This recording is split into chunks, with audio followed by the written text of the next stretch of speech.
गुरवे नमः। वाञ्छाकल्पतरुभ्यश्च कृपा सिन्धुभ्य एव च पतितानां पावनेभ्यो वैष्णवेभ्यो नमो नमः। नमो ॐ विष्णुपादाय राधिकायै प्रियात्मने श्रीमद् भक्ति वेदांत नारायण इति नामिने। श्री कृष्ण लीला कथने सुदक्षम् औदार्ये माधुर्ये गुणैश्च युक्तं वरं वरेण्यं पुरुषं महान्तं नारायणं स्वां शिरसा नमामि। श्री कृष्ण चैतन्य प्रभु नित्यानंद श्री अद्वैत गदाधर शिवासादि गौर भक्त वृंद। हरे कृष्णा कृष्णा कृष्णा हरे हरे, हरे राम राम राम हरे हरे।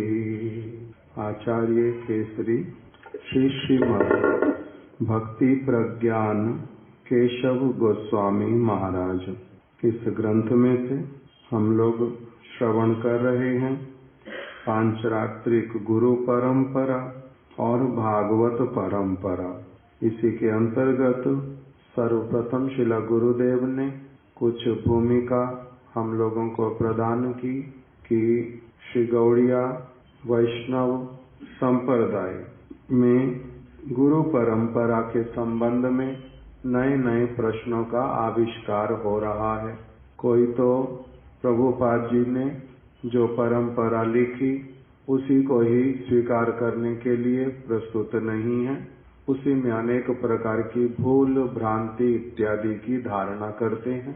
और दूसरी तरफ से शिला बलदेव विद्याभूषण प्रभु इत्यादि इन वैष्णवों के परंपरा में होने को ही अस्वीकार करते हैं अथवा अलग प्रकार के कुछ आक्षेप करते हैं। ये हम लोगों ने विस्तार से सुन लिया कि किस प्रकार से गुरुदेव ने कहा ये जो सारे प्रश्न आते हैं या फिर आकाश में बातें उड़ती हैं, उन सारी बातों के पीछे कारण जो हैं वो अलग अलग प्रकार के होते हैं। कुछ तो ऐसे लोगों की बातें जो समझ में नहीं आती, उन लोगों को परंपरा की बात समझ नहीं आती इसलिए वो ऐसा कह देते हैं। और कुछ लोग अच्छी तरह से समझने पर भी ईर्ष्या द्वेष के वशीभूत होकर वो कुछ न कुछ मिथ्या आरोप इत्यादि लगा के लोगों को भ्रमित करते हैं। और ये संसार की स्वाभाविक एक नीति है। उसी को ही शिला गुरुदेव कह रहे हैं कि इसी विषय को ही हम लोग कुछ कुछ स्पष्ट समझने का प्रयास करते हैं। उसी में उन्होंने सबसे पहले हमारे परम गुरुदेव शिला भक्ति प्रज्ञान केशव गोस्वामी महाराज जी के द्वारा लिखित जो एक प्रबंध वेदांत आचार्य श्री बलदेव, उसके विषय में परम गुरुदेव ने जब लिखा तो उसी में बहुत सारी बातें स्पष्ट हुई। पहले तो शिला बलदेव विद्याभूषण प्रभु जी की उनको परम गुरुदेव भाष्यकार कह करके पुकारते हैं और उनकी पहले तो गुरु परंपरा के विषय में वर्णन किया और फिर उनकी शिष्य परंपरा के विषय में भी बतलाया। गुरु परंपरा का अर्थ क्या हो गया कि शिला बलदेव विद्याभूषण प्रभु के गुरुदेव परम गुरुदेव और फिर परात्पर गुरुदेव, फिर परमेष्टि गुरुदेव, फिर परम परमेष्टि गुरुदेव इत्यादि इन सब के नामों का उल्लेख किया। और फिर दूसरी तरफ जाकर के उनकी शिष्य परंपरा का भी उल्लेख किया है। उसमें हम लोगों ने श्रवण किया कि कैसे पहले जो है शिला बलदेव विद्याभूषण प्रभु के माध्यम से ही परम गुरुदेव ने बता दिया कि एक और उनकी जो है वो मंत्र वाली पांचरात्रि की दीक्षा चली आ रही थी, और दूसरी तरफ से उन्होंने जीव गोस्वामी जी के आश्रय में भागवत परंपरा को जो है ग्रहण किया। किस प्रकार से उनका पांचरात्रिक उनकी जो गुरु परंपरा और उनकी भागवतीय गुरु परंपरा, इन दोनों का ही परम गुरुदेव ने वर्णन किया। मंत्र के माध्यम से बतलाया कि कैसे श्री कृष्ण से पहले ब्रह्मा जी से नारद जी से व्यास जी से मध्वाचार्य जी की परंपरा में श्री लक्ष्मीपति तीर्थ, उसके बाद में शिला माधवेंद्र पुरी पाद, और फिर वहां से हम लोगों ने लेना है नित्यानंद प्रभु का, श्री लक्ष्मीपति तीर्थ, श्री नित्यानंद प्रभु, श्री गौरीदास पंडित, श्री हृदय चैतन्य प्रभु, फिर श्री दुखी कृष्णदास, यहाँ तक उनका पहले ये वाला सारा पांचरात्रिक गुरु परंपरा जहाँ से मंत्र चले आ रहे थे। फिर उनका बताया कि उनके गुरु पाद पद्म ने ही उनको जो है मधुर रस का अनुगत भक्त देख करके उनका स्वरूपता आभास प्राप्त करके उनको कहाँ भेज दिया?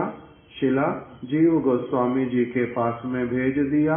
जीव गोस्वामी जी भी जो हैं वो ऐसे मध्व संप्रदाय के अंतर्गत ही उनका जो संबंध रूप गोस्वामी जी से, उनके दीक्षा गुरु रूप गोस्वामी जी, उनके आगे गुरु जी सनातन गोस्वामी जी का साक्षात संबंध दिखलाया श्री चैतन्य महाप्रभु से। इसलिए वहां पर भी गुरु परंपरा जीव गोस्वामी के पास में आने पर भी वो किसके अंतर्गत रह गए? श्री ब्रह्म मध्व गौड़ीय सारस्वत भक्तों, ब्रह्म मध्व गौड़ीय भक्तों के अंतर्गत। जो भी उनका पांचरात्रिक दीक्षा हुआ और जो भागवत मत जीव गोस्वामी जी से लिया, दोनों का ही मूल जो है वो कौन है? श्री चैतन्य महाप्रभु, और उससे पीछे मूल कौन है? स्वयं जो मध्व ब्रह्म संप्रदाय के आचार्य वर्ग। ये इस प्रकार से हम लोगों को बतलाया कि कैसे ये शिला श्यामानंद प्रभु तक ये गुरु परंपरा। अब उसके बाद में फिर बलदेव विद्याभूषण प्रभु जी का जो संबंध दिखलाया, वो क्योंकि रूप गोस्वामी इत्यादि के साथ में जीव गोस्वामी के साथ में भी अपनी आप से बैठ गया। कैसे? क्योंकि श्यामानंद जी कौन हुए? जीव गोस्वामी जी के शिक्षा शिष्य। वहीं से ही श्यामानंद प्रभु से जो है जीव गोस्वामी जी का और रूप गोस्वामी जी का विचार पूरी तरह से आते हुए कहाँ पर प्रवेश कर गया? शिला बलदेव विद्याभूषण प्रभु में। इसीलिए शिला बलदेव विद्याभूषण प्रभु जो है वो कौन है? रूपानुग वैष्णव आचार्य हैं। फिर उनका संग हुआ बलदेव विद्याभूषण प्रभु का भी। एक तो उनकी ये पांचरात्रिक मंत्र परंपरा से चला आ रहा था, जो कि श्यामानंद प्रभु जी से भी आई। उसमें पांचरात्रिक वाले मत का भी और जो जीव गोस्वामी जी से भावना वाला सारा कुछ आया था, शुद्ध मधुर रस की भक्ति वाला, वो सारा वहां पर मिला। और फिर दूसरी ओर शिला बलदेव विद्याभूषण प्रभु का संग हुआ श्री विश्वनाथ चक्रवर्ती ठाकुर जी से। विश्वनाथ चक्रवर्ती ठाकुर जी से उन्होंने क्या किया? विशेष रूप में भागवत इत्यादि की शिक्षा को प्राप्त किया। गोस्वामियों के ग्रंथों का बड़ी अच्छी तरह से उनसे उन्होंने शिक्षा प्राप्त किया। इसीलिए श्री बलदेव विद्याभूषण प्रभु मंत्र शिष्य तो किसके हैं ऐसे? श्री राधा दामोदर दास जी के, किंतु साथ ही साथ में इनका पूरी तरह से संग किसके साथ में हो गया? शिला विश्वनाथ चक्रवर्ती ठाकुर के साथ में। तो इसीलिए दोनों चीजों को फिर से यहाँ पर इन्होंने साथ में लिया और इसी का इनाम क्या हो गया? भागवत परंपरा। उनकी एक तरफ पांचरात्रिक परंपरा, दूसरी तरफ से भागवत परंपरा, ये साथ साथ में लेकर के कौन एग्जिस्टेंस में आए पूरी तरह से? श्रीला बलदेव विद्याभूषण प्रभु। यहाँ तक पहले बताया। फिर परम गुरुदेव ने उनकी शिष्य परंपरा बतलाई। श्री बलदेव विद्याभूषण प्रभु ने मंत्र दीक्षा इत्यादि प्रदान किया श्री उद्धव दास जी को अथवा श्री उद्धर दास जी को। उनसे आगे दीक्षा लिया शिला मधुसूदन दास बाबा जी महाराज जी ने, जो सूर्य कुंड में रहते थे। फिर उनसे आगे दीक्षा हुआ शिला जगन्नाथ दास बाबा जी महाराज जी का। जगन्नाथ दास बाबा जी महाराज जी को पूर्ण रूप में अंगीकार किया शिला भक्ति विनोद ठाकुर जी ने। शिला भक्ति विनोद ठाकुर जी को पूर्ण रूप में आत्मसात किया शिला गौर किशोर दास बाबा जी महाराज, और आगे शिला भक्ति सिद्धांत सरस्वती गोस्वामी ठाकुर। उन्हीं से ही फिर आगे दीक्षित हुए हमारे परम गुरुदेव शिला भक्ति प्रज्ञान केशव गोस्वामी महाराज। तो ये कह रहे हैं ये क्या है? श्री बलदेव विद्याभूषण प्रभु जी की शिष्य परंपरा। तो अर्थात परम गुरुदेव ने अपने आप को अपने गुरुदेव शिला भक्ति सिद्धांत सरस्वती गोस्वामी ठाकुर को इनके लिए क्या स्थापित किया कि ये सभी लोग कौन हैं? रूपानुग वैष्णव आचार्य हैं। ये लोग शिला जीव गोस्वामी जी के अनुगत, ये लोग शिला बलदेव विद्याभूषण प्रभु के अनुगत हैं, ये शिला भक्ति विनोद ठाकुर जी के अनुगत हैं। तो इस प्रकार से जो भागवत परंपरा ब्रह्म मध्व गौड़ीय आगे फिर सारस्वत परंपरा, ये अपने आप में पूरी एक साथ में कैसे कनेक्टेड है, इस सब का हमारे परम गुरुदेव ने हम लोगों को दिग्दर्शन कराया। शिला गुरुदेव ने वही सारी की सारी चीज को एक चार्ट के रूप में भी प्रस्तुत कर दिया। अपने आप से भक्त लोग जो हैं इसी ग्रंथ में विशेष रूप से देख लेंगे किस प्रकार से गुरुदेव ने बड़ी स्पष्टता के साथ में इसमें लिख दिया कि श्री माधवेंद्र पुरी पाद से प्रारंभ किया। माधवेंद्र पुरी पाद जी का पहले बताया कि माधवेंद्र पुरी पाद जी के शिष्य हुए श्री अद्वैताचार्य जी, दूसरी तरफ उनके शिष्य हुए श्री ईश्वर पुरी पाद जी। ईश्वर पुरी पाद जी से चैतन्य महाप्रभु, उधर अद्वैताचार्य जी से यदुनंदनाचार्य, फिर इधर ईश्वर पुरी पाद चैतन्य महाप्रभु स्वरूप दामोदर रूप गोस्वामी, फिर रघुनाथ दास गोस्वामी जो है इनके सबके शिष्य के रूप में। रघुनाथ दास गोस्वामी जी ने मंत्र लिया था यदुनंदनाचार्य जी से, जो शिष्य थे अद्वैताचार्य जी के, जो शिष्य थे माधवेंद्र पुरी पाद जी के। तो मंत्र परंपरा रघुनाथ दास गोस्वामी जी की आ गई। रघुनाथ सबसे पहले माधवेंद्र पुरी पाद, फिर अद्वैताचार्य प्रभु, फिर श्री यदुनंदनाचार्य और फिर रघुनाथ दास गोस्वामी।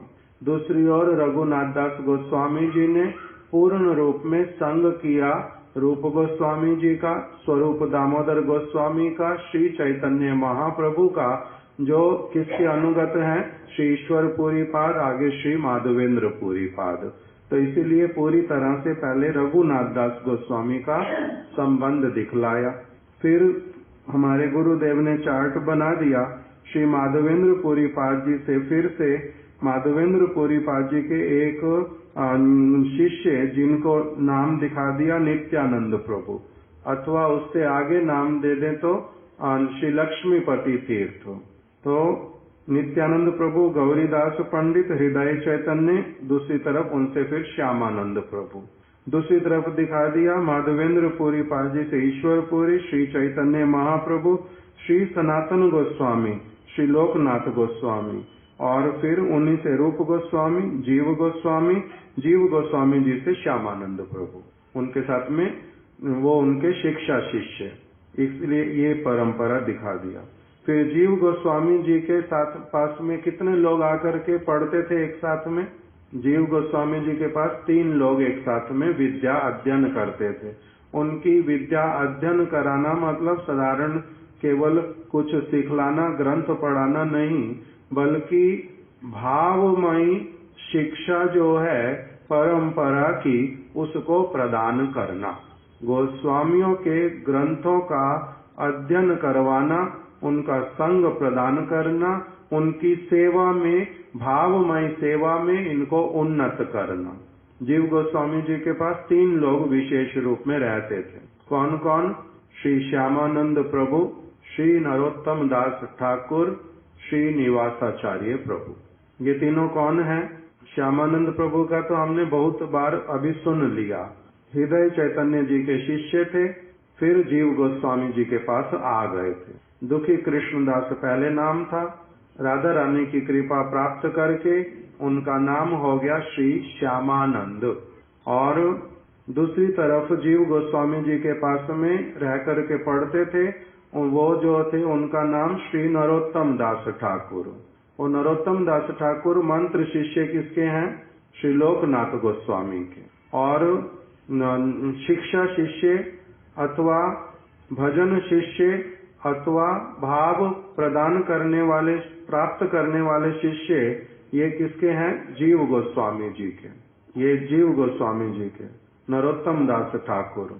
तो इसलिए नरोत्तम दास ठाकुर का भी विशेष जो आकर्षण रह गया, वो किसके साथ में रह गया?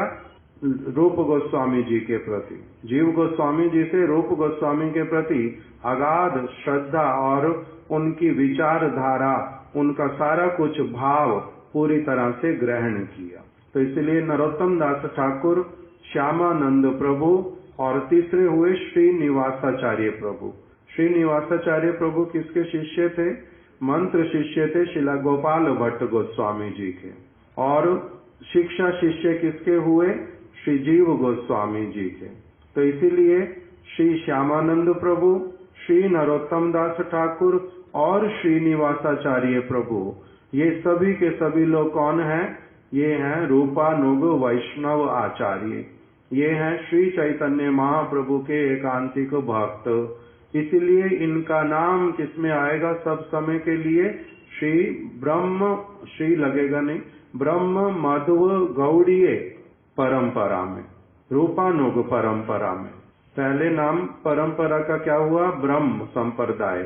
फिर उसका नाम हुआ ब्रह्म मध्व संप्रदाय। फिर आगे उसका नाम हो गया ब्रह्म मध्व गौड़ीय संप्रदाय। फिर आगे नाम हो गया ब्रह्म मध्व गौड़ीय रूपानुग संप्रदाय, रूप गोस्वामी जी के अनुगत जन। तो इसीलिए ये सभी लोग इसमें अब नाम दिखा दिए फिर से कि श्यामानंद प्रभु जी से तो हमने सुन लिया, श्यामानंद जी से रसिकानंद जी, रसिकानंद जी से नयनानंद जी, नयनानंद जी से राधा दामोदर जी, राधा दामोदर जी से मंत्र दीक्षा हुआ बलदेव विद्याभूषण प्रभु का। दूसरी तरफ से बलदेव विद्याभूषण प्रभु में किसका शिक्षा आया? श्री विश्वनाथ चक्रवर्ती ठाकुर का। विश्वनाथ चक्रवर्ती ठाकुर का गुरु परंपरा दिखाया। फिर उनके गुरु जी का नाम श्री राधा रमण चक्रवर्ती, फिर उनके गुरु जी का नाम श्री कृष्ण चरण चक्रवर्ती, आगे उनके गुरु जी का नाम श्री गंगा नारायण चक्रवर्ती, और उससे आगे श्री नरोत्तम दास ठाकुर। तो इस प्रकार से सभी का ही परंपरा, चाहे वो विश्वनाथ चक्रवर्ती ठाकुर हैं, चाहे वो बलदेव विद्याभूषण प्रभु, चाहे श्यामानंद प्रभु, चाहे नरोत्तम दास ठाकुर, सभी का एक साथ में संबंध जो है ऊपर जाके चैतन्य महाप्रभु माधवेंद्र पुरी पाद जी से मिलता है। तो इसीलिए ये सभी वैष्णव जन क्या कहलाते हैं? ब्रह्म मध्व गौड़ीय रूपानुग वैष्णव। अब बलदेव विद्याभूषण प्रभु से जगन्नाथ दास बाबा जी तक हमने सुन लिया, वहां पर मंत्र दीक्षा ही चल रही है।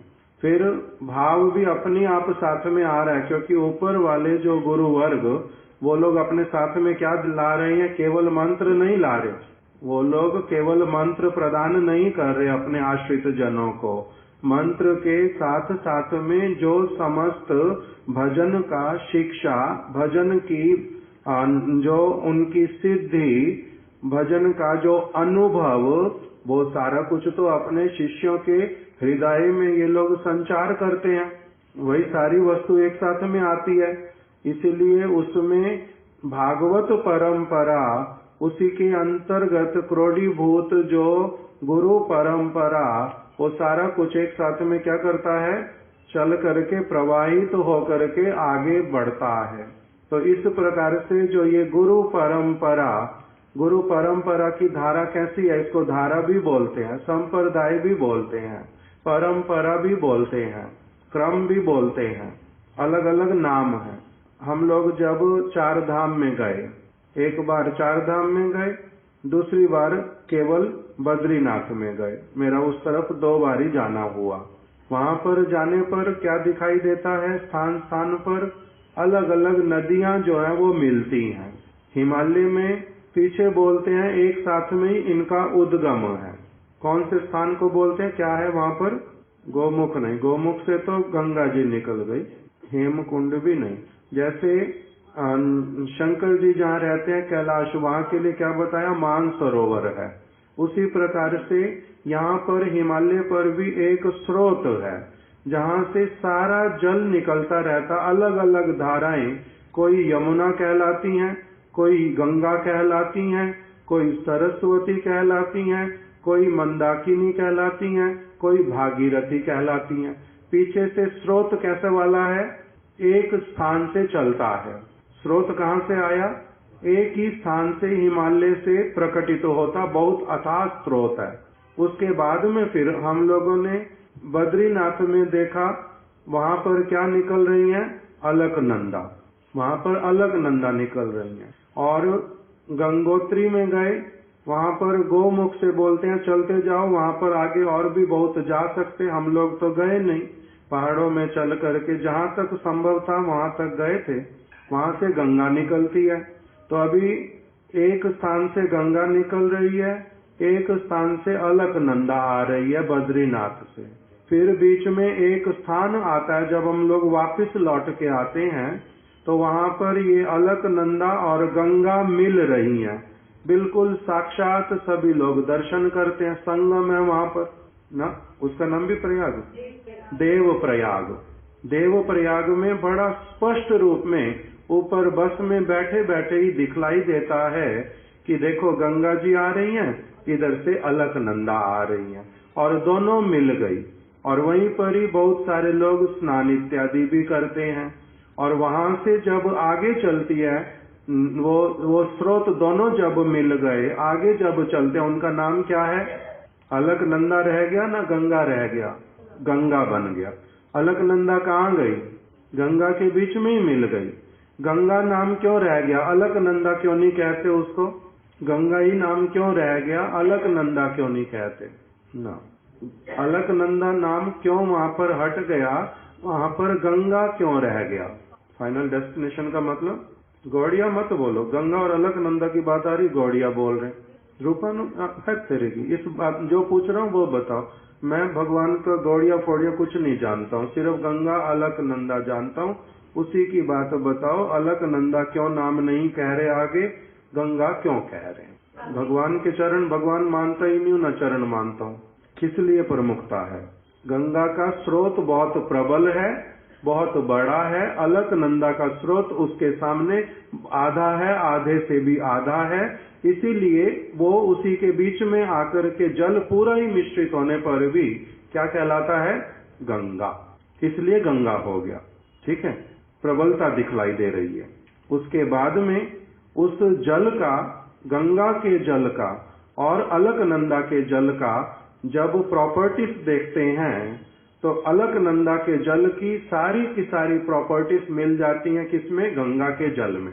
किंतु गंगा जल में जो स्पेशलिटी है वो स्पेशलिटी वाली चीज अलकनंदा में नहीं है, इसलिए गंगा जल क्या रहेगा, सब समय के लिए गंगा जल रहेगा अविकृत, उसमें कोई कीड़ा नहीं पड़ेगा, उसमें कोई दुर्गंध नहीं आएगी, वो खराब नहीं होगा। किंतु अलकनंदा का जल ले लो, गंगा में मिलने से पहले वाला, वो लेकर के रखेंगे, कुछ समय बाद खराब होएगा। गंगा वाला नहीं खराब होएगा, अलकनंदा वाला खराब हो जाएगा। बाद में वही अलकनंदा जब गंगा में मिल गई है, तब वही जल जहाँ पर मिल गया है पूरी तरह से, वहां से जल लेकर के रखो, कभी भी खराब होएगा नहीं। भले अलकनंदा जितनी उसके बीच में मिल गई, तब नहीं खराब होएगा, वो गंगा जल बन गया। स्पष्ट हुआ ये बात। अब उसके बाद में गंगा चलती जा रही है, चलते चलते फिर जाकर के कौन सी नदी में मिलती हैं? प्रयाग में, इलाहाबाद में। वहां पर इलाहाबाद में जाके उसको बोलते प्रयाग। गंगा और यमुना का मिलन होता है, वहां पर सभी लोग स्नान करते हैं। ठीक है, तो पहले वहां पर सरस्वती भी होती थी, हम लोगों ने देखा नहीं, किंतु इतिहास भी बताता है, सारे ग्रंथ बताते हैं, और अभी की रिसर्च भी सारी बताती हैं कि स्रोत कैसे कुरुक्षेत्र से होते हुए उसका पूरा मार्ग बना हुआ है सरस्वती नदी का। तो अभी प्रयाग में क्या हुआ, गंगा और यमुना मिल गई, फिर आगे नाम क्या पड़ा फिर से, गंगा। यमुना वहां पर लुप्त, यमुना वहां पर लुप्त हो गई, वहां पर आगे नाम क्या हो गया है, गंगा। अब फिर हम लोगों को और तो बीच में कहीं पता नहीं, किंतु जब नवद्वीप में जाते हैं तो गंगा श्रीधाम मायापुर के साथ साथ लगती हुई बहती हैं, और वहां पर पीछे से एक और नदी आती है जिसको बोलते हैं जालंगी, वो उसके साथ में मिलती है। नवद्वीप जब जाते हैं तो वो जल दिखलाई देता है, बिल्कुल साफ साफ मिलता हुआ गंगा और जालंगी का।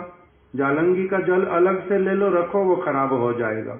वही जालंगी मिल गई जब गंगा में अच्छे से आप नवद्वीप धाम में जाके, अथवा उससे आगे फिर जाकर के कालना में, या फिर उससे आगे राघव पंडित जी का घर कहाँ पर है, पानीहाटी, वहां पर आप लोग जल लो, वो गंगा जल खराब नहीं होएगा कभी भी। तब फिर उसका नाम आगे गंगा, जालंगी फिर वहां पर उसके बीच में मिल गई, जालंगी नहीं रही अभी। फिर गंगा सागर में जाकर के गंगा जब मिलेगी तो वहां पर क्या बोलते हैं, ये स्थान क्या है, गंगा सागर। पीछे बोला है गंगा और जालंगी सागर, गंगा और यमुना सागर, गंगा और अलकनंदा सागर बोल रहे हैं कहीं पर भी नहीं। किस लिए? गंगा सागर, गंगा की प्रोमिनेंसी है, किस कारण से है, उसका बाहरी कारण भी जो है वो दिखला दिया, उसके जल का किस प्रकार का एक विशेष महात्म्य है जो किसी और जल में नहीं है और किसी जल में नहीं है। जल सारे हैं। कौन कह रहा है यमुना का जल पवित्र नहीं है? कौन कह रहा है कि यमुना के जल से बहुत सारे काम लोगों के नहीं होते? कौन कहता है अलकनंदा का जल जो है वो उपयोगी नहीं है, अथवा वो खराब है, अथवा किसी के काम नहीं आता? नहीं आने पर भी गंगा का स्रोत जिस प्रकार से अपनी प्रोमिनेंसी को वो धारण करता है भगवद इच्छा से, भगवान की इच्छा से और कोई जल ऐसा नहीं हुआ। कैसा वाला हुआ? गंगा जल ही हुआ है। तो उसी प्रकार से जो भागवत परंपरा, उसका अपना क्या है, एक विशेष उसमें प्रॉपर्टी है, विशेष एक गुण है। जो वस्तु उसमें है, यदि वो इसमें इस पांचरात्रिक परंपरा वाली धारा में जब उसका साथ में संगम हो जाता है, तब ये क्या हो जाती है, जीवंत हो उठती है, प्राणवान हो जाती है, बड़ी उपकारी हो जाती है और वास्तविक सिद्धि को प्रदान करती। तो इसीलिए भागवत परंपरा नाम क्या रह जाता है, उसी के अंतर्गत गुरु परंपरा उसी में है, उसी में समाई हुई है, उसका अपना महात्म्य है। उसके बिना गंगा जो है वो आगे नहीं पूरी होती हैं। तो इसीलिए ये नदियां बीच में मिलती हैं, किंतु मिलने पर भी प्रोमिनेंसी किसकी रहती है, भागवत परंपरा की। ये है स्रोत का मिलना। अब फिर मूल में जब जाएंगे, गंगा कहाँ से निकली, यमुना कहाँ से निकली, अलकनंदा कहाँ से निकली, सबका स्रोत जो है वो कहाँ से है, हिमालय से। पीछे में सभी फिर भी एक अलग नहीं है। इसी प्रकार से अब किंतु ब्रह्मपुत्र कहाँ से निकली है, ब्रह्मपुत्र का स्रोत दूसरा, हिमालय बहुत बड़ा, वो हिमालय से निकली नहीं निकली मुझे इसका भी नहीं पता ऐसे तो, किंतु अगर ना भी निकली हो या निकली भी हो, किंतु स्रोत अलग है। इसी प्रकार से ब्रह्म जो 4 संप्रदाय, एक का मूल स्रोत कृष्ण, कृष्ण से ब्रह्मा जी, दूसरे स्रोत का वो कौन से वाला है, श्री संप्रदाय लक्ष्मी जी से। लक्ष्मी जी का आगे पीछे से कहां से आएगा, कृष्ण से न नारायण से। लक्ष्मी जी का किससे आएगा मेरे को पता नहीं है, मैं तो पूछ रहा हूँ स्पष्टता से, क्योंकि हमने अपने वाला जो ब्रह्म संप्रदाय का इसका पुनः पुनः भागवत से सुना है, इसलिए बहुत स्पष्टता के साथ में पता है श्रौत वाणी से, गुरुवाणी से, किंतु दूसरे संप्रदायों का ठीक से नहीं पता, मेरे को नहीं पता। इतना तो पता है कि लक्ष्मी जी से आगे श्री रामानुजाचार्य इत्यादि, और उधर 4 कुमारों से आगे फिर कौन है, निम्बादित्य इत्यादि, और उधर रुद्र जी से विष्णु स्वामी इत्यादि।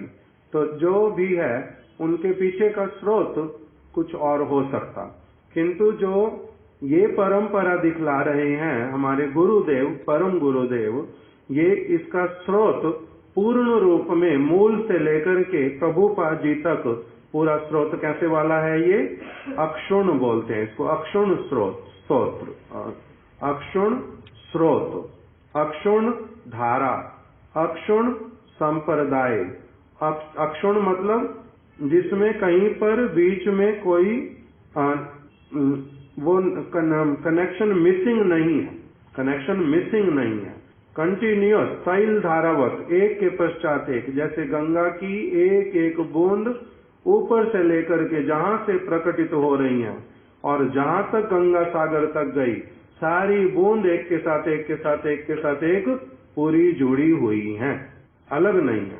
कौन सी वाली जुड़ी हुई है पूरी, गंगा सागर से लेकर के गौमुख तक गंगा वाली, किंतु उसके बीच में दूसरी दूसरी जो आएंगी उनका वहां पर बीच में फिर से क्या होता जाएगा, पास, बाईपास वाला। जैसे अब हम लोग उल्टे चले, अगर हम लोग यहाँ से गए फरीदाबाद से हम जा रहे हैं बद्रीनाथ अथवा गंगोत्री, तो हमारे को धारा कैसी दिखाई देगी, एक तो मिलती हुई तो दिखाई देंगी ही, फिर ये भी दिखाई देगा कि गंगा का मार्ग अलग है और अलकनंदा का अलग है, ये भी तो दिखाई देगा या नहीं दिखाई देगा। मूल में जाके दोनों इकट्ठे मिलेंगे फिर से पीछे जाकर के, किंतु बीच में कहा क्या दिखाई देगा, कुछ उसमें एक दूसरे से यहाँ पर मिले हैं और यहाँ पर भिन्नता है, ये इधर से आ रही है, ये इधर से आ रही है, ये भी अच्छे से दिखाई देगा। तो उसी प्रकार से जो इस पूरी वस्तु को बड़े ही स्वाभाविक रूप में जैसी चीज है उसको अच्छी तरह से जो समझ लेता है, उसको फिर ये बात समझने में कोई असुविधा नहीं होती कि पांचरात्रिक परंपरा और भागवत परंपरा जो है, इन दोनों का क्या क्या स्पेशलिटी है और किस किस प्रकार से ये एग्जिस्ट करती हैं और इस जगत में आती हैं, विराजित रहती हैं। इसको अच्छी तरह से फिर क्या होता है, समझ में आ जाता है। अभी हमारे को जैसे हमने गंगा वाले उदाहरण से अथवा अलकनंदा वाले उदाहरण से जो सारा कुछ समझा है, ये सत्य है ना मिथ्या है, हमारी आंखों का भी अनुभव है ना। जितनी बुद्धि हमारे को भगवान ने दी है अभी तक, भले ही ये लौकिक बुद्धि है, इस जड़ जगत वाली बुद्धि है, इससे भी क्या हो रहा है, ये समझ आ रहा है हमारे को। तो इसी प्रकार से अगर एक व्यक्ति साधारण सरल बहुत कम बुद्धि भी लगा करके इस परंपरा को प्रभुपाद जी ने जिसको प्रदान किया, लिख करके दिया, अगर वो उतना भी केवल मात्र सहज सरल रूप में स्वीकार करने के लिए समझने का प्रयास करे, तो वो अच्छी तरह से समझ आती है कि शिला प्रभुपाद जी भागवत परंपरा की जो बात कह रहे हैं और लिख रहे हैं, उसमें कहीं पर भी कुछ भी अपनी तरफ से बनाई हुई बात और उसमें मन को, ये कोई मेरे मन का धर्म है जो मैंने गंगा और अलकनंदा इत्यादि को मेरे मन के द्वारा वो प्रमाणित होती है चीज, मेरा मन धर्म तो नहीं है ना वो, मेरी और कौन सा धर्म बोलते हैं, मनोधर्म और शरीर धर्म, मन धर्म हट करके कुछ मेरे को जबरदस्ती प्रमाणित करना, ऐसे वाला तो कुछ नहीं हो रहा, ना हो रहा है। किसी को भी ऐसा लगता है कि हम लोग अलकनंदा की बात अथवा गंगा यमुना की बात अथवा जालंगी और गंगा की बात जो भी हम कर रहे हैं, इसमें कोई भी बात ऐसी है जो कि हम लोगों को समझ ना आ रही हो, या फिर मिथ्या तथ्यों के ऊपर आधारित हो, या फिर मेरा सेंटिमेंट हो, मेरे मन गढ़ंत बातें हो, ऐसा कुछ भी समझ आता है इसमें? ये बड़ा सिंपल सा है। सभी लोग अपनी आंखों से देख करके, जियोग्राफी वाले लोग भी जो है वो भी बता देंगे कि ये कहाँ कहाँ से क्या चीज निकल रही है, कहाँ कहाँ से आ रही है, उसके पीछे का स्रोत हम कहाँ तक देख सकते हैं। यही तो, कहाँ तक देख सकते हैं। और गंगा सागर में मिलने के बाद और भी फिर देख सकते हैं गंगा को या नहीं?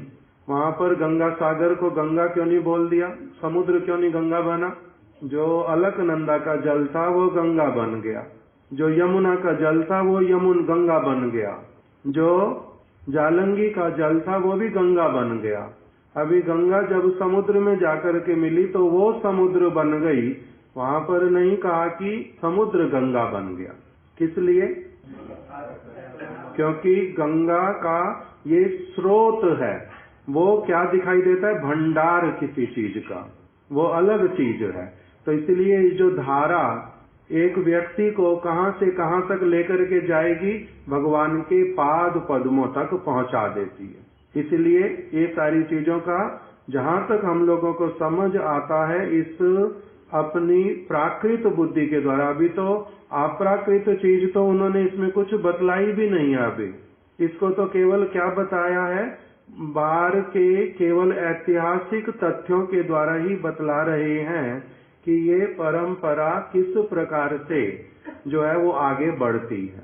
परंपरा को भगवद गीता में कैसे बताया? भगवान श्री कृष्ण ने अर्जुन को उपदेश दिया। उपदेश देकर के क्या कहा? चतुर्थ अध्याय में जाकर के कहा कि हे अर्जुन, मैंने तुम्हें जो उपदेश अभी जो प्रदान कर रहा हूँ, कुछ किया है, जो उपदेश प्रदान किया है मैंने तुम्हें, ये मैंने बहुत पहले सूर्य के पुत्र विवस्वान को दिया था। विवस्वान ने आगे मनु को दिया था। विवस्वान ही सूर्य है, शायद सूर्य का नाम ही विवस्वान। मैंने ये ज्ञान विवस्वान को दिया था। विवस्वान ने आगे मनु को प्रदान किया। मनु से ये फिर गुरु परंपरा के माध्यम से जगत में बहुत समय तक विराजमान रहा। एवं परंपरा प्राप्तम, परंपरा के माध्यम से ही ये वस्तु इस जगत में एग्जिस्ट करती है। इस जगत में एक हृदय से दूसरे हृदय में ट्रैवल करती है। इस प्रकार से बताया भगवान ने। अर्जुन ने साथ साथ में पूछ लिया कि आपका जन्म जो है, मेरे से आप आयु में थोड़े बड़े हैं, ये ठीक है, किंतु सूर्य तो बहुत प्राचीन है, उनको आपने कैसे आपने उनको कैसे उपदेश दिया? यहाँ तो मेरे को संशय उत्पन्न होता है। तब भगवान ने पूरा विस्तार से बतलाया कि हे अर्जुन, मैं पुनः हम लोग जन्म ग्रहण करते हैं। मेरा भी एक जन्म होता नहीं, मैं बहुत बार अवतार ग्रहण करता हूँ। तुम्हारा भी बहुत बार जन्म होता है मेरे साथ साथ में, किंतु तुम भूल जाते हो। मैं उस चीज को नहीं भूलता, क्योंकि मैं पर ब्रह्म। जब उन्होंने अपने विषय में सारा बताया, तब अर्जुन उसको पूर्ण रूप में अनुभव कर पाए, स्वीकार कर पाए। और उसी में उन्होंने फिर क्या कहा? कौन सा वाला श्लोक है? परम पवित्रम, आप भगवान को पर ब्रह्म, आप पर ब्रह्म है, परम ब्रह्म, परम धाम, आगे न पवित्रम इदम उत्तमम, वो अलग श्लोक है। पर ब्रह्म, परम धाम, पवित्रम परम भवम, आगे पुरुषम शाश्वतम दिव्यम आदिदेवम अजम विभो। तो यहाँ पर जो अर्जुन ने इसको अच्छे से, कि अगर कोई व्यक्ति भगवान कृष्ण की जो वो सारी बातें सरल रूप में बतला रहे हैं, उसको केवल अपने कान अच्छी तरह से खोल के अपने हृदय को पूर्ण रूप में रिसेप्टिव बना करके अगर वो ग्रहण करेगा, तो वो इस निष्कर्ष पर अवश्य ही आकर के खड़ा होगा कि कृष्ण जो है वो कौन है? परम ब्रह्म, परम धाम, पवित्र और परमम भवान। आप सबसे श्रेष्ठ हैं। भवान मतलब आप पवित्र हैं, आप सबसे श्रेष्ठ हैं, आप ही परम धाम हैं, आप ही परम ब्रह्म हैं, आप ही दिव्य हैं और आप ही शाश्वत हैं, आप ही दिव्य हैं और आप ही अज हैं, अजन्मा हैं और विभु, आप ही सबसे श्रेष्ठ हैं, सबसे बड़े। ये उसको अवश्य ही क्या हो जाएगा? जिस दृष्टिकोण से दिखला रहे हैं। जैसे अब अगर किसी ने अलकनंदा और गंगा को मिलते हुए नहीं देखा तो उसको जाकर के क्या करना पड़ेगा? वो अगर कोई कहे कि नहीं, कोई भी नदी किसी नदी से मिलती ही नहीं है, कभी भी ऐसा होता ही नहीं, मैंने कभी देखा नहीं, इसलिए मैं कैसे विश्वास करूं? तो आंखों से दिखा सकते हैं उसको। और हम लोगों को बहुत सारी, अब हम लोगों को सिर्फ ये 3-4 मैंने अपनी आंखों से देखी हैं नदियां मिलते हुए, किंतु और भी नदियां मिलती होंगी ऐसे या नहीं मिलती होंगी? मिलती होंगी, स्वाभाविक है। मैंने तो सारा जगत नहीं देखा हुआ ना, देश में हो विदेश में हो बहुत सारी नदियां होंगी जो परस्पर में मिलती होंगी। इसी प्रकार से विचारधाराएं मिलती हैं।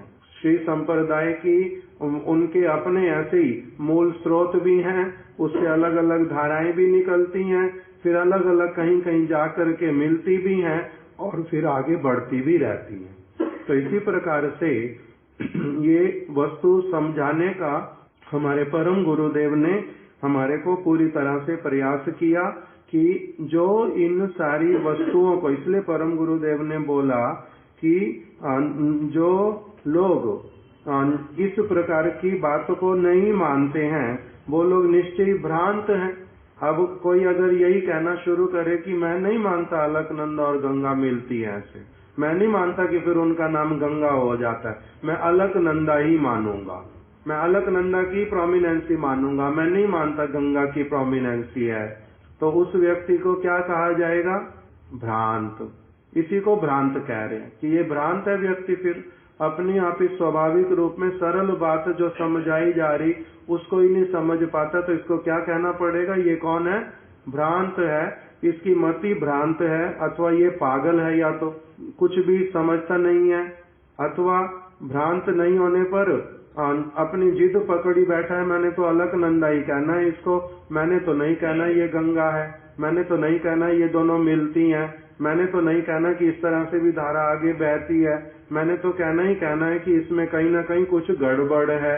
अगर वो ऐसा जिद करके, हट करके, कोई स्वार्थ के कारण कुछ भी करते हैं तो परम गुरुदेव कह रहे हैं वो भ्रांत हैं और अपराधी हैं। सरल सी चीज को समझने में क्या असुविधा है?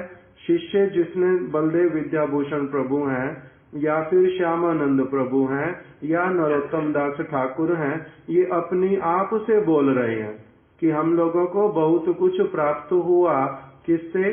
अपने दीक्षा गुरु जी से हमें बहुत कुछ प्राप्त हुआ, ये वैष्णव आचार्य से जो कि बड़े पवित्र चरित्र वाले हैं, किंतु उनकी मैं उन दोनों की शिक्षाओं को एक साथ में लेकर के ही जीवन में अपना चल रहा हूँ, इसी से मेरे को भगवान की कृपा मिली है।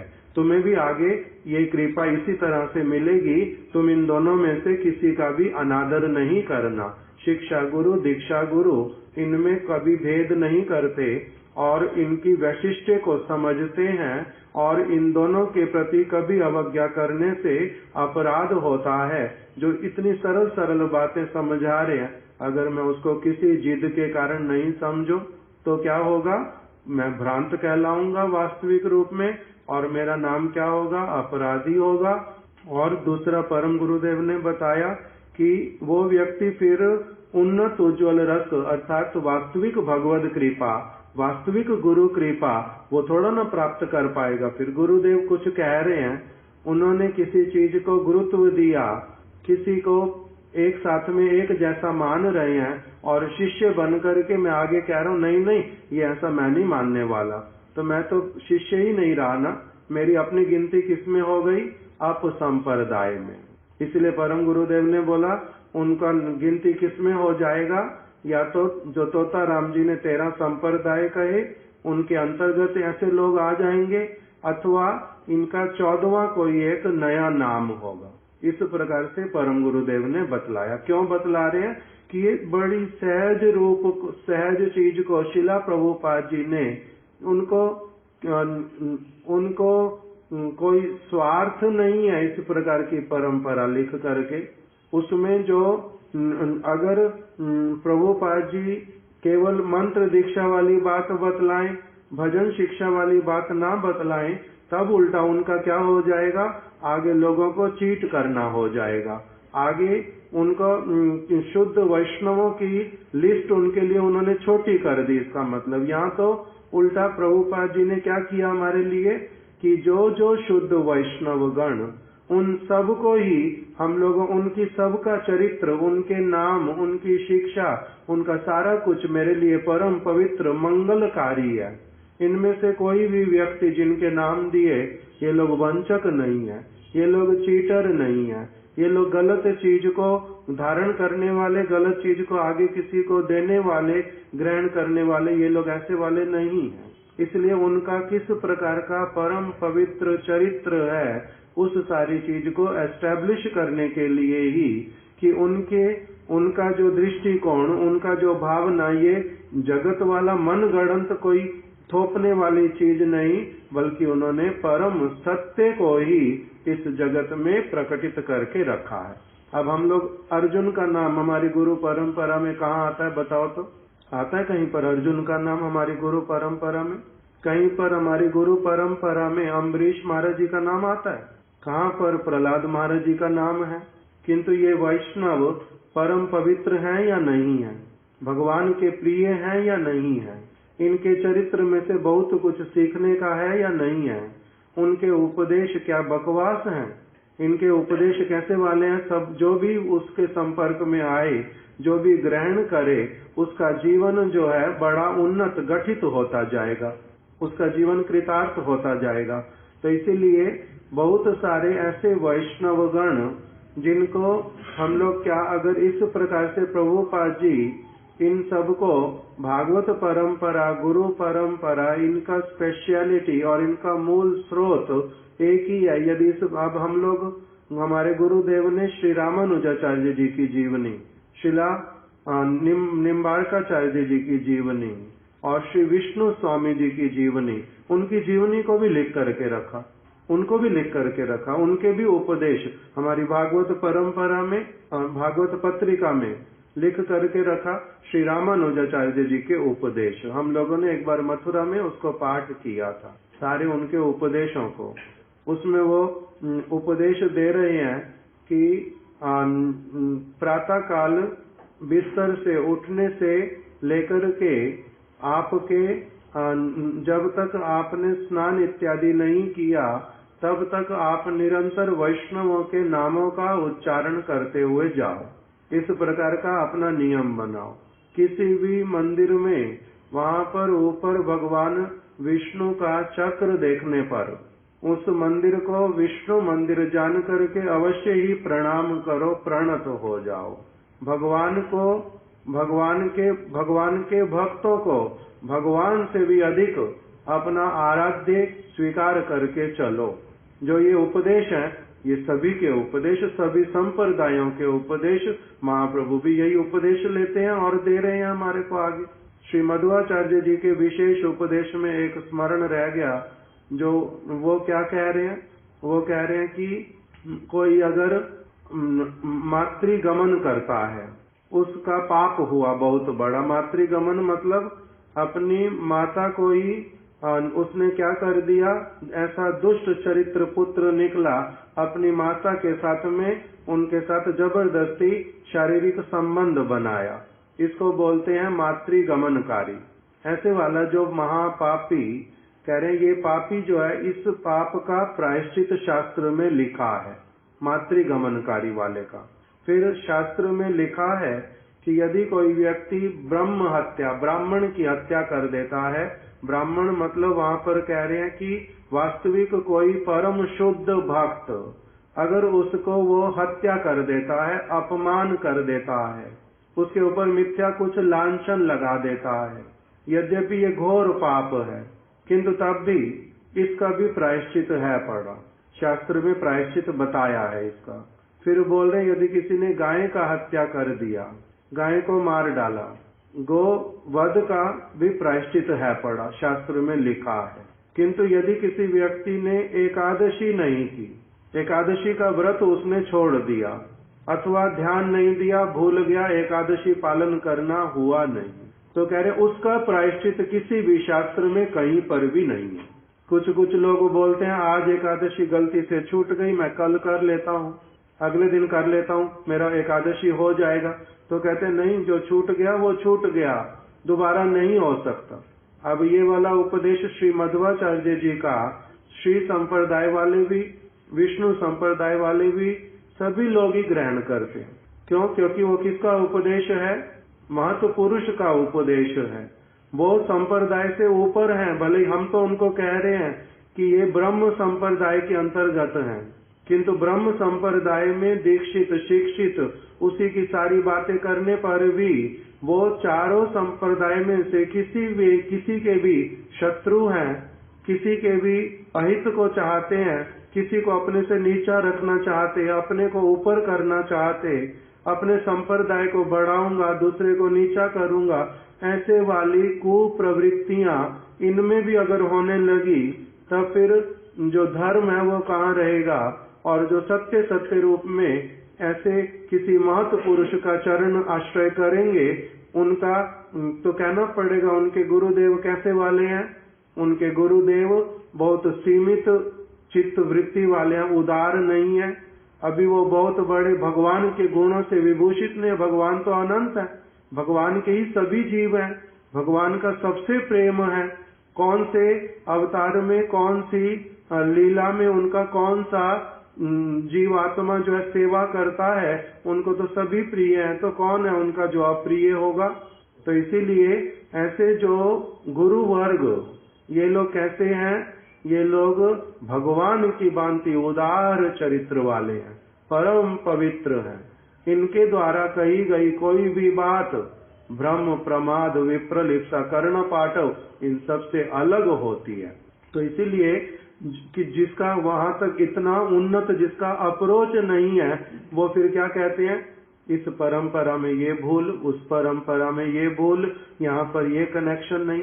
जिनके संग से इतने सारे लोग पवित्र हो रहे हैं, भगवान की ओर जा रहे हैं, विषय को छोड़ रहे हैं, बड़े उत्साहित होकर के रह रहे हैं, उनके विषय में हम लोग जिनको कोई धारणा ही नहीं, कुछ भी बोल देते हैं, उसी से हमारा क्या हो जाता है? अपना ही भ्रांति हम वाला जो भूमिका वो समझ आता है, हम लोग ही अपराधी होते हैं। इसीलिए परम गुरुदेव ये सारा विषय उठा करके गुरुदेव हम लोगों को सावधान कर रहे हैं कि गुरु परंपरा, भागवत परंपरा ये कैसे वास्तविक रूप में आज एक जीव को पवित्र करती है, उसको उन्नत करती है। हमारे महाराज जी बड़े सरल रूप में बोलते थे कि मेरी दीक्षा तो भले ही शिला भक्ति दयित माधव गोस्वामी महाराज जी से हुई है, किंतु मेरा पालन पोषण मेरे उन्हीं के गुरु भाइयों ने और उन्होंने एक साथ मिल करके किया है। जैसे परिवार के सदस्य एक बालक के जन्म होने पर कोई उसको सुलाता है, कोई उसको खिलाता पिलाता है, कोई उसको कुछ सिखाता है, कोई उसको कुछ सिखाता है, तो सभी का जितने भी परिवार के सदस्य होते हैं उन सब का इसमें क्या होता है? एक बालक के बड़े होने में, संस्कार ग्रहण करने में सभी का अलग अलग प्रकार का योगदान होता है, योगदान होता है। और इसी का नाम ही क्या है? भागवत परंपरा, जिसमें शुद्ध वैष्णव गण, दीक्षा वाले गुरुदेव भी उसी प्रकार से परम पवित्र चरित्र वाले होंगे, और जो शिक्षा देने वाले वो भी परम चरित्र पवित्र होंगे, चरित्र सुदृढ़ चरित्र वाले होंगे। इस सब का और विस्तार से परम गुरुदेव जैसे वर्णन करेंगे, हम लोग उसी को ही आगे और श्रवण करेंगे। आज यहीं तक रख देते। वांछा कल्प तरुभ्यश्च कृपा सिंधुभ्य एव च पतितानां पावनेभ्यो वैष्णवे